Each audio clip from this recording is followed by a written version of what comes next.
బాలబడి యూనివర్సిటీ మంచి భవిష్యత్తు కోసం తెలుగు విద్యార్థులు ఇష్టపడే యూనివర్సిటీ. కాల్ 9059052378 9059052379. Big breaking. చాలా రోజుల తర్వాత ఈ జమ్మూ కాశ్మీర్ని టార్గెట్గా చేసుకుని ఉగ్రవాదులైతే రెచ్చిపోయిన పరిస్థితి కనిపిస్తోంది.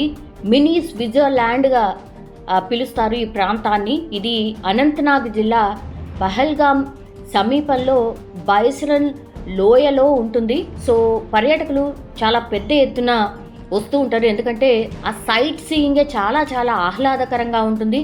పచ్చని మైదానంలో ఉంటుంది కాబట్టి చాలామంది పర్యాటకులు జమ్మూ కాశ్మీర్ టూర్కి వెళ్ళినప్పుడు ఖచ్చితంగా విజిట్ చేసేటటువంటి ప్లేస్. దాన్నే టార్గెట్గా చేసుకుని టెర్రరిస్టులు అత్యంత ఘాతకంగా కాల్పులకు తెగబడ్డిండు. అంటే టూరిస్టులే టార్గెట్గా ఈ ఘాతకానికి తెగబడ్డారు. ఇది నిన్న 3 గంటల ప్రాంతాల్లో అయితే మధ్యాహ్నం 3 గంటల ప్రాంతాల్లో జరిగినటువంటి సంఘటన. ఒక్కసారిగా పూర్తిగా ఆ మైదాన ప్రాంతం పచ్చని ఆహ్లాదకరమైనటువంటి వాతావరణం ఉన్నటువంటి ప్రాంతం పూర్తిగా రక్తసిక్తమైపోయింది. ఆహాకారాలు మిన్నంటిన పరిస్థితి అయితే కనిపిస్తోంది. చాలా సమీపంగా, అంటే ఈ టూరిస్టులకు దగ్గరగా, అంటే టూరిస్టులను 1-to-1 లాగా, అంటే ఎదురెదురుగా నిల్చొని అతి సమీపంగా వీళ్ళు గన్ ఎక్కిపెట్టి విచక్షణారహితంగా కాల్ చేసిండ్రు. మహిళలు కావచ్చు, చిన్నారులను మాత్రం పక్కకు తోసేసి కేవలం పురుషులనే టార్గెట్గా చేసుకొని 28 మంది పర్యాటకులను కాల్ చేసిన పరిస్థితి. అండ్ దగ్గరలో ఉన్నటువంటి వాళ్ళను కూడా కొంత గాయపడ్డ పరిస్థితి కనిపిస్తోంది. చాలామందికి గాయాలు కూడా అయినాయి.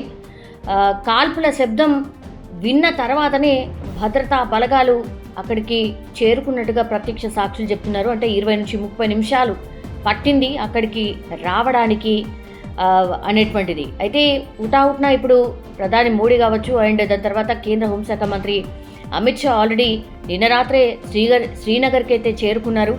అక్కడున్న పరిస్థితిని పూర్తిగా సమీక్ష చేయడమే కావచ్చు, అట్లాగే అక్కడ పూర్తి సిట్యుయేషన్ని తమ ఆధీనంలోకి తెచ్చుకొని ఇప్పుడు హోంశాఖ చాలా సీరియస్గా ఈ ముష్కర్లు ఆర్ టెర్రరిస్టుల కోసం వెతుకుతున్న సిట్యుయేషన్ అయితే కనిపిస్తుంది. అత్యంత బాధాకరం ఏంటంటే ఇక్కడ హైదరాబాద్లో నివాసం ఉంటున్నాడు. ఆయన పేరు వచ్చేసి మనీష్ రంజన్. అట్లాగే కర్ణాటకకు చెందినటువంటి ఒక వ్యాపారి మంజునాథ్ అక్కడికక్కడే ప్రాణాలు కోల్పోయిన పరిస్థితి. అండ్ మామూలుగా అయితే ఈ పర్వత ప్రాంతం కాబట్టి ఈ బైసరన్ ప్రాంతానికి ఐదర్ మనం కాలినడకన వెళ్ళాలి, లేదంటే గుర్రాలపై మాత్రమే వెళ్ళాలి అన్నమాట. సో ఖచ్చితంగా టూరిస్టులు మాత్రమే ఉంటారు, అక్కడ భద్రత ఏమాత్రం ఉండదు అని రెక్కీ నిర్వహించి టార్గెట్గానే ఈ ముష్కరులు ఆర్ టెర్రరిస్టులు దాడి చేసినగా స్పష్టంగా అర్థమవుతోంది. సో చాలామంది అయితే ఈ గాయపడ్డ వాళ్ళు కావచ్చు, లేదంటే కొన ఊపిరితో ఉన్న వాళ్ళు కావచ్చు, ఘోరమైన సిచ్యువేషన్లో ఉన్న వాళ్ళని కావచ్చు, పూర్తిగా ఓన్లీ గుర్రాల మీద వాళ్ళని కిందికి తరలించిన పరిస్థితి అయితే కనిపిస్తోంది. సో దారుణమైన సిచ్యువేషన్లో పాపం ఈ టూరిస్టులు ఎవరైతే ఎంజాయ్ చేయడానికి వచ్చారో సమ్మర్, సో జనరల్లీ అయితే చల్లగా ఉన్నటువంటి ప్రాంతాలకు వెళ్ళడానికి టూరిస్టులు ఇష్టపడుతూ ఉంటారు. దట్టు జమ్మూ కాశ్మీర్ చాలా ఆహ్లాదకరంగా ఉంటుంది. సమ్మర్ దట్టు చల్లగా ఉంటుంది, అట్లాగే మంచిగా ఎంజాయ్ చేయొచ్చు అని ఫ్యామిలీస్తోనే చాలామంది వెళ్తూ ఉంటారు. కొత్తగా మ్యారేజ్ అయిన వాళ్ళు వెళ్తూ ఉంటారు. అట్లా చాలామంది మీద ఈ టెర్రరిస్టులు పాయింట్ బ్లాంక్లో కనిపెట్టి కాల్చినటువంటి సిచ్యువేషన్ అయితే కనిపిస్తోంది. పూర్తిగా కాల్పులకు తెగబడ్డట్టు ఉన్నటువంటి సమాచారం. ఆ తర్వాత కాల్పులు జరిపి విచక్షణారహితంగా కాల్పులు జరిపిన తర్వాత అక్కడ పక్కన ఉన్నటువంటి అడవిలోకి పారిపోయిన సిచ్యువేషన్. సో ఈ కాల్పుల మూత కావచ్చు, లేదంటే భద్రతా బలగాలకు ఇన్ఫర్మేషన్ వచ్చి వాళ్ళు ఆ ప్రాంతానికి చేరుకునే లోపే చాలామంది పాపం మా వాళ్ళని కాపాడండి, దయచేసి అక్కడ వాళ్ళు పడున్నారు, ఇక్కడ వీళ్ళు పడున్నారు అంటూ రోదిస్తూ వాళ్ళు ఆ సైనికులను చూడగానే కన్నీరు మున్నీరుగా విలపిస్తూ తర్వాత కాళ్ళ మీద పడి మా హస్బెండ్కి బాగాలేదనో మా కొడుక్కి బాగాలేదనో ఇట్లా కాళ్ళ మీద పడి వేడుకుంటున్న సిచ్యువేషన్, అత్యంత దారుణమైన పరిస్థితుల్లో నిన్న టూరిస్టులు కనిపించిన సిచ్యువేషన్ అయితే ఉంది. సో ఈ ఉగ్రవాదుల టార్గెట్ వచ్చేసి అమర్నాథ్ యాత్ర. ఎందుకంటే చాలా పెద్ద ఎత్తున రిజిస్ట్రేషన్స్ జరుగుతున్నాయి కాబట్టే సంవత్సరానికి ఒక్కసారి జరిగేటటువంటి అమర్నాథ్ యాత్రని టార్గెట్ చేసుకుని ఈ టెర్రరిస్టులు ఈ ఇన్సిడెంట్ చేసినట్టుగా చెప్తున్నారు. ఎందుకంటే 38 రోజుల పాటు ఈ అమర్నాథ్ యాత్ర సాగుతుంది కాబట్టి ఈ జూలై 3 నుంచి అమర్నాథ్ యాత్ర స్టార్ట్ కాబోతోంది కాబట్టి మొత్తం దేశం నలుమూల నుంచి కూడా చాలా లక్షలాది మంది యాత్రికులు ఈ అమర్నాథ్ శివలింగం, అమర్నాథ్ హిమలింగం దర్శనానికి కూడా వస్తూ ఉంటారు. కాబట్టి వీళ్ళని టార్గెట్ చేసుకొని ఈ ఉగ్రవాదులు ఈ ఘాతకానికి పాల్పడినట్టుగా చెప్తున్నారు. ఎందుకంటే 2 మార్గాలు, అనంతనాగ్ పహల్గాం నుంచి వెళ్ళాలి 48 కిలోమీటర్లు, లేదంటే గందర్బల్ జిల్లా బాల్తాల్ నుంచి 14 కిలోమీటర్ల దూరం ఉంటుంది. సో అమర్నాథ్కి చేరుకోవాలంటే ఈ 2 మార్గాలు. అందుకని ఒక్క మార్గాన్ని టార్గెట్ చేసుకొని ఈ ఉగ్రదాడికి పాల్పడిన పరిస్థితి అయితే కనిపిస్తోంది. హుటాహుటిన కేంద్రం అలర్ట్ అయింది. హోంశాఖ మంత్రి అమిత్ షా ఆల్రెడీ నిన్న శ్రీనగర్కి చేరుకున్నారు. ఈరోజు ఆయన స్వయంగా వెళ్ళి పహల్గామ్కి వెళ్ళి పూర్తిగా ఏమైంది ఏంటి అనేది కూడా ఆరా తీయబోతున్నారు. జమ్మూ కాశ్మీర్ లెఫ్టినెంట్ గవర్నర్ మనోజ్ సిన్హా కూడా ఇందులో ఉండబోతున్నారు. ఉగ్రవాదుల ఈ చర్య ఏదైతే ఉంటుందో పూర్తిగా అన్ని దేశాల వాళ్ళు ఖండిస్తున్న సిచ్యువేషన్ అయితే కనిపిస్తోంది. ఎందుకంటే ఆల్రెడీ భారత పర్యటనలో ఉన్నారు ఉపాధ్యక్షుడు జేడీ వాన్స్.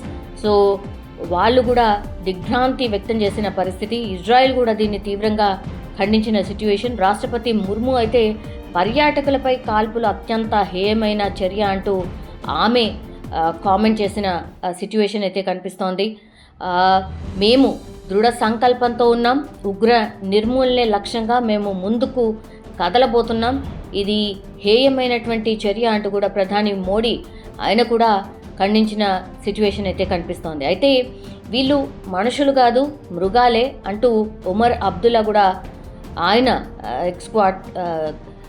ఎక్స్ వేదికగా స్పందించిన సిచ్యువేషన్ అయితే కనిపిస్తుంది. అయితే ఈ జమ్మూ కాశ్మీర్లో జరిగినటువంటి ఈ ఉగ్రదాడిలో హైదరాబాద్కు చెందినటువంటి కేంద్ర ప్రభుత్వ ఉద్యోగి చనిపోయిండు.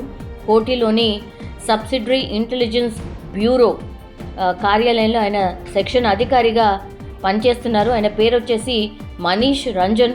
సో కుటుంబ సభ్యులతో కలిసి ఆయన జమ్మూ కాశ్మీర్ పర్యటనకు వెళ్ళిండ్రు. అంటే భార్య 2 పిల్లలు వాళ్ళతో కలిసి వెళ్ళిండు. సో వాళ్ళ ముంగట్నే ఇప్పుడు భర్తను కాల్ చేసినటువంటి సిచ్యువేషన్. అత్యంత దారుణమైన పరిస్థితి. సో కుటుంబ సభ్యుల్ని వదిలిపెట్టి డైరెక్ట్గా ఆయన ఐడి కార్డు చూసి కాల్పులు జరిపినట్టుగా పాపం భార్య చెప్తున్న పరిస్థితి. ఈయన యాక్చువల్లీ బీహార్కి చెందినటువంటి ఉద్యోగి, బీహార్కి చెందినటువంటి వాసి, ఉద్యోగరీత్యా ఆయన హైదరాబాద్లో ఉంటున్న పరిస్థితి అయితే కనిపిస్తోంది. ఇంకో వ్యక్తి వచ్చేసి కర్ణాటకకు చెందినటువంటి వ్యక్తిని కూడా అత్యంత దారుణంగా కాల్చినటువంటి సిచ్యువేషన్. సో చాలా ఏళ్ల తర్వాత ప్రశాంతంగా ఉన్నటువంటి ఈ జమ్మూ కాశ్మీర్ని మళ్ళా ఇంకోసారి అలజడి క్రియేట్ చేసే ప్రయత్నం చేసినట్టుగా స్పష్టంగా అర్థమవుతోంది. అంటే కామన్ పబ్లిక్ పర్యాటకులను టార్గెట్గా చేసినట్టు స్పష్టంగా అర్థమవుతోంది.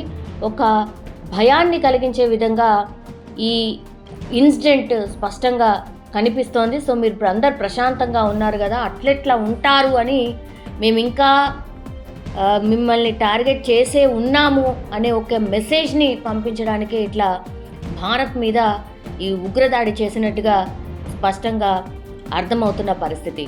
అండ్ దట్టు మొన్న 2 రోజుల క్రితమే ఉగ్రదాడులు జరగొచ్చు దేశవ్యాప్తంగా అనేసి కూడా అలర్ట్ అయింది. కేంద్ర విభాగం అంతా కూడా అలర్ట్ అయింది.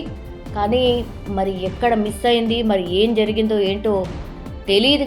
కానీ ఒక్కసారిగా ఉగ్రవాదులు జమ్మూ కాశ్మీర్ని టార్గెట్ పెట్టుకొని ఈ కాల్పులు జరపడం, అట్లాగే అమాయకులు పాపం పర్యాటకులు టార్గెట్గా ఈ ఉగ్రదాడికి పాల్పడడం అత్యంత హేయమైనటువంటి చర్య.